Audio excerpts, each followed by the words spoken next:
Racontez-moi, par quelles circonstances vous vous êtes trouvé à Fongatofa? Ah oui, bah, c'est assez compliqué. Bah, j'ai posé campagne dans la Marine nationale pour partir en Polynésie. Et puis je me suis retrouvé sur les sites de tir nucléaire. C'était comme ça. On n'avait pas trop le choix. On a exécuté les ordres. Et puis je me suis retrouvé sur Fongatofa. À force de faire des remplacements, j'étais infirmier. Et je me suis retrouvé sur le site nucléaire de Fongatofa. Vous étiez engagé ou vous étiez appelé? Moi, j'étais engagé Vous volontaire. étiez engagé volontaire, d'accord. J'étais dans le service de santé des armées. Ce qu'on appelle. J'étais infirmier.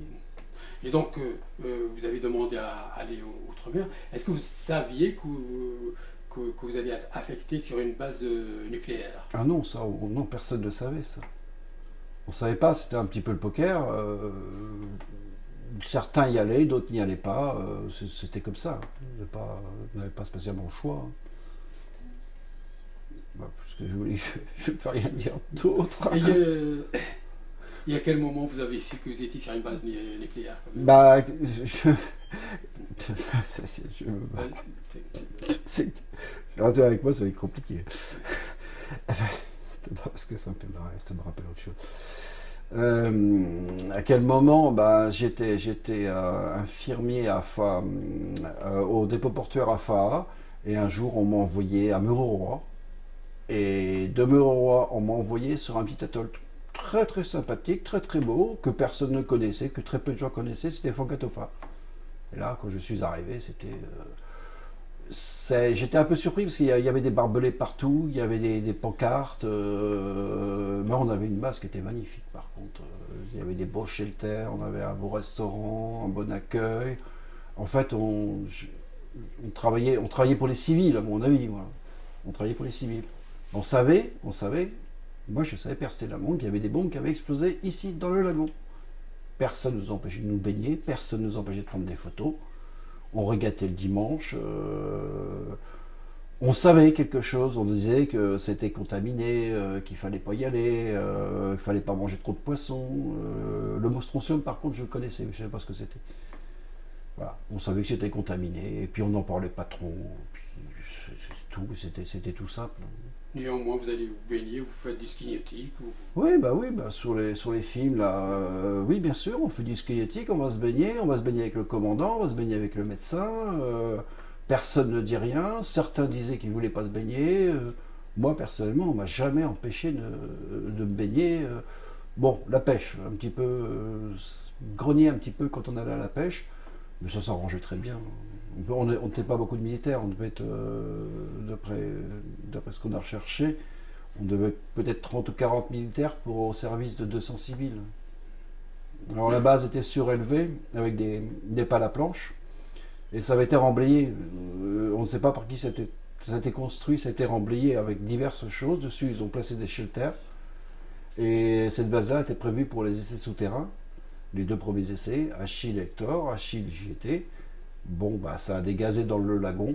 Comme ça, on le savait très bien, on l'a vu, parce que moi on était basé avec 50 hommes au large du lagon, et je me suis dit, c'est bizarre, la bombe explose dans le lagon, alors que le forage n'était pas là.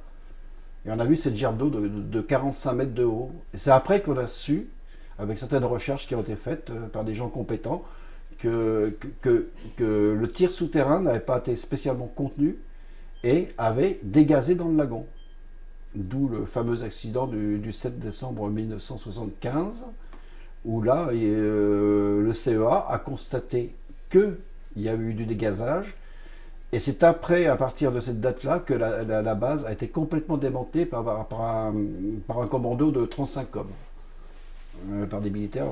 Ils ne savaient rien. Alors, pas de dosimètre, pas de tenue. Je n'ai jamais vu de compteur Gégère. On n'avait pas d'iodure de potassium à l'infirmerie. On n'avait pas de consigne. Mais à Mururoa, c'est pareil. Hein. Lorsqu'on partait pour un tir nucléaire, on ouvrait juste les clavettes. Les médecins ne nous faisaient pas de consigne. On embarquait sur les bateaux. On partait. Il y avait le compte à rebours. On nous disait de nous retourner. Et puis ça, il y avait l'éclair qui passait comme ça, flash. Puis après, c'était silence. Et puis ce grondement là, qui venait vers nous comme ça. Moi, j'en avais la chair de poule. Et puis on n'en parlait pas, puis on rentrait. On nous disait que c'était contaminé à droite, contaminé à gauche, fallait pas aller ici, il fallait pas aller là. Et puis finalement, bah, tout revenait dans l'ordre. Et puis 15 jours après, on repartait pour un autre tir. Et puis voilà, C'est pas, c'était simple. ça devenait de la routine. Ah non, c'était pas quand même de la routine parce que c'était, oui, comme une sorte de routine, mais c'était, moi j'étais jeune, hein, j'avais 18 ans et demi pour le premier tir.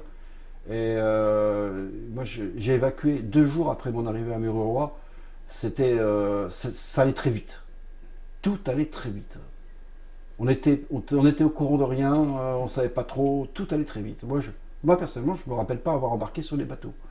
Je me rappelle du tir, d'avant le tir, de rentrer dans le lagon, mais me rappelle plus de rien après. Mais on dirait que, c'est ce qu'on disait, que juste avant le tir, on évacuait tout le monde. Bah, on évacuait tout le monde, mais jusqu'à preuve du contraire, il y avait quand même des gens dans les PEA, ce qu'on appelle les bunkers. Il y avait des gens, moi on m'a dit qu'il y avait des cuisiniers qui, eux, sortaient les premiers pour nous préparer à manger le soir, parce que nous, on retournait sur zone le soir. Bah, c'est tout ce que je sais. Il fallait bien qu'on mange au retour. Donc il y avait du personnel de restauration qui était dans les bunkers. Il y avait du monde dans les bunkers. Même à Fangatofa, lorsque la bombe Achille a explosé, lorsqu'on revoit les images rares, parce que c'est le seul tir qui a été réellement filmé avec Exutos, on voit très bien que les images ont été faites au ras, elles ont été faites de bunkers, de frégates. Et est-ce qu'il y avait des locaux qui travaillaient avec vous, des Polynésiens? Bah, nous, on avait des ouvriers polynésiens. À Fangatofa, ils dirigeaient tout. Ils dirigeaient le dépôt portuaire. Ils étaient vraiment charmants. Nous, les militaires, on était là au service du personnel civil, des techniciens civils. Et puis, bon, c'était la belle vie là-bas aussi. Hein. Et on avait tout, vraiment tout à loisir, tout à gogo. Et puis, comment dirais-je oui, bah, les Polynésiens, en fait, c'est un petit peu eux qui dirigeaient l'atoll. Alors moi, je peux certifier, à l'heure actuelle, que nos médecins ne savaient rien, nos commandants ne savaient rien, notre commandement ne savait rien, puisqu'on allait se baigner avec eux. C'était quand même des gens qui avaient un certain grade, ils ne savaient rien. Alors pour les dossiers médicaux à Fangatofa, pour le personnel civil, c'était même pas la peine parce qu'on n'avait rien. On n'avait rien. Moi, je tapais les rapports le soir et puis les gars ils venaient beaucoup parce qu'ils étaient fatigués. Tout le monde était fatigué. Enfin, on n'y pensait pas. On était relativement jeunes. Alors, nous, on pensait, bon, bah, c'était, il faut le dire, on faisait beaucoup la fête aussi. Hein, ça comptait. Hein. Mais on ne nous empêchait pas de faire la fête non plus. Depuis, vous avez découvert une passion, parce que vous vous êtes mis dans la recherche. Là, vous avez un blog qui est très, très, très fourni. Comment c'est arrivé, cette envie d'aller comprendre? Bah, c'est-à-dire qu'à partir de membre, j'ai eu une maladie, mais qui n'a rien à voir d'ailleurs. Et puis j'ai commencé à refouiller dans mes photos, dans mes diapos, j'ai découvert ci, j'ai découvert ça. Je suis allé sur Internet. J'ai contacté d'autres vétérans, des anciens, et puis on s'est liés d'amitié. J'ai retrouvé un camarade qui était avec moi là-bas, et avec qui je corresponds régulièrement, qui m'a fourni des films, des documents, et puis voilà, bah, de fil en aiguille, avec des Polynésiens, avec des vétérans français, on a remonté l'histoire de Fangatofa. Donc l'histoire de Fangatofa, elle est relativement simple. C'est-à-dire que les derniers tirs ont lieu en 70. On n'aurait jamais dû vivre sur cette base, depuis 66 d'ailleurs, depuis le premier tir Rigel. Et on a construit une base certifiée sur un point zéro. C'est-à-dire que le premier tir a eu lieu sur barge à 300 mètres. Après, il y en a eu d'autres. Et puis, on ne comprend pas à l'heure actuelle pourquoi cette base, pourquoi personne ne veut en entendre parler. Parce que je ne pense pas qu'il y ait beaucoup de pays dans le monde qui ont construit une base sur un point zéro. J'insiste bien sur un point zéro reconnu par les autorités comme point zéro. Et pourquoi on nous a laissé dessus au moment où il y a eu les fuites, les dégazages des tirs Achille et Hector. Et au moment du tir à Hector, d'ailleurs, ils n'ont même pas évacué la base. Et les copains sont restés dessus. Moi, j'étais parti. Alors, voilà. Et comment vous, avec le recul, pour vous, c'est de la négligence ou c'est vraiment un peu, c'est parce que c'est un peu criminel quelque part? Non, enfin, on ne peut pas dire que ce soit criminel, on ne peut pas non plus toujours victimiser. Ce qu'on a été faire, d'autres l'aurait fait à notre place, on était très bien payé, je l'avoue. Et puis bon, on avait beaucoup d'avantages.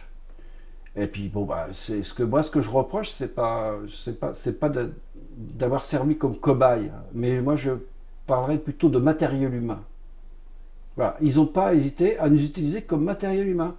Mais aussi, que ce soit aussi bien du personnel du CEA, que ce soit des gens gradés, du personnel polynésien, on était du matériel. Maintenant, je m'aperçois qu'on est du matériel. Peut-être qu'en Algérie, on a envoyé des gens sous le feu après les tirs nucléaires. Là, c'était totalement différent. On nous utilisait comme du matériel. Mais nous, on ne le savait pas. C'est après, avec l'âge, en recherchant, en revoyant les relevés officiels fournis par la IEA, fournis par le CEA, qu'on s'aperçoit qu'on vivait dans des zones contaminées en gigabecquerel, tétrabecquerel mètre cube.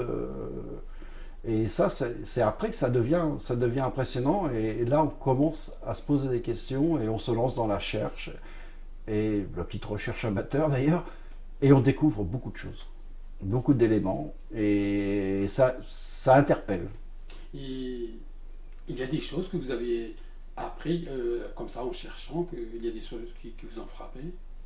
Dans les films que vous avez reçus, les photos avec oui, il y a des choses qui m'ont frappé, c'est que on parle beaucoup de Mururoa, ce qui est légitime d'ailleurs, hein, puisque les radiations, elles avaient tendance à faire le tour, elles avaient des ordres, elles faisaient le tour de la base vie, et puis elles ne retombaient pas dessus.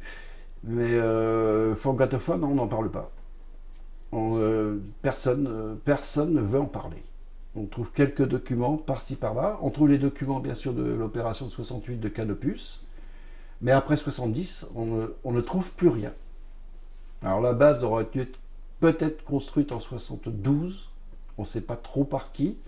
Mais par contre, on sait par qui elle était démantelée.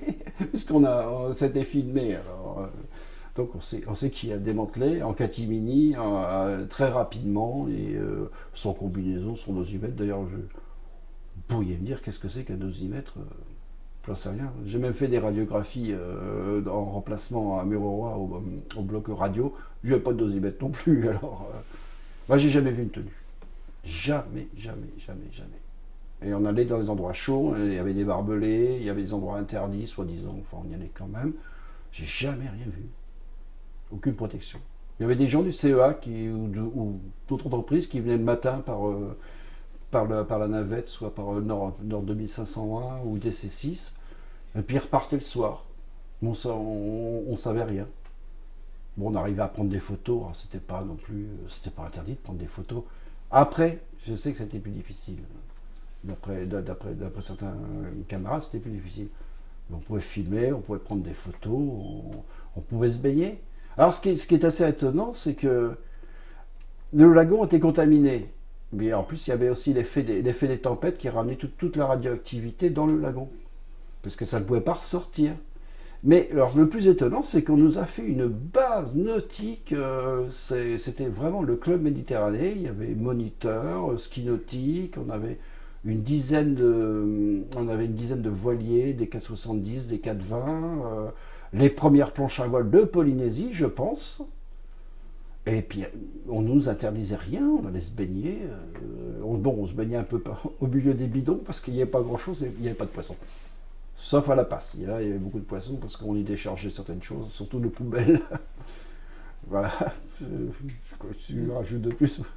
C'est vrai que quand on voit les films, on voit les photos, ça ressemble à des vacances. Oui. Ah oui, moi j'écris bien souvent que Club Med Fangatofa. Par contre, quand je vois le témoignage des anciens qui étaient là-bas, qui ont nettoyé les pistes, c'est quand même les pauvres. Je ne sais pas s'il en reste beaucoup, mais je n'ai pas l'impression. Hein. Il y en a qui là, ils avaient des combinaisons, mais c'était des combinaisons SMSR. Il fallait enfiler 3 paires de gants, des bottes, des chaussettes, et respirer là-dessous, c'était impossible. Enfin, c'est ce que m'ont raconté mes camarades de 68. Merci. Mais il n'y a pas de quoi. Peut-être que tu vas